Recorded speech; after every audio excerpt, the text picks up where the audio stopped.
கரிநாள் எங்கெல்லாம் ஃபாலோ பண்ணான்னு பார்த்தீங்கன்னா தமிழ்நாட்டில், ஆந்திராவில், கர்நாடகாவில், கேரளாவில். இதை தாண்டி நம்ம போகும்போது கரிநாள் பயன்படாது. சூரியனாலே உஷ்ணம். உஷ்ண கிரகம் இருக்கும்போது ஒரு புது வீடு பால் காய்ச்ச மாட்டாங்க, கல்யாணம் பண்ண மாட்டாங்க, சரிங்களா? இது நம்ம சீமந்தம் பண்ண மாட்டாங்க, நல்ல விஷயம் எதையுமே பண்ண மாட்டாங்க, கடன் அடைக்கலாம்.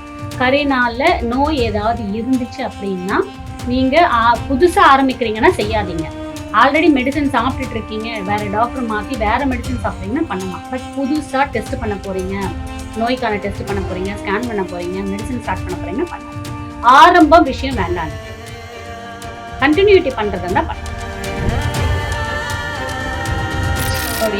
சித்தர் வாதியார் சொல்லியிருக்காரு, கண்டிப்பா கரிநாள வழிபாடு எடுத்துக்கும் போது கண்டிப்பா அந்த கரிநாளுடைய தாக்கம் குறையும்.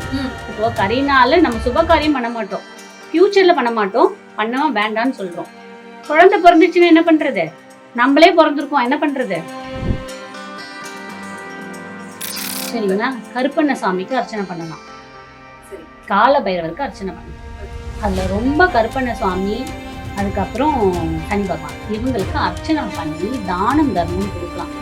நீல கலரு பூ சாத்தி, இல்லை கருப்பு கலர் நமக்கு பூ கிடையாது, நீல கலர் பூ சாத்தி கருப்பு பொருட்களை தானம் கொடுத்து இதை பண்ணும்போது கரிநாளோட தாக்கம் கண்டிப்பாக குறையும்.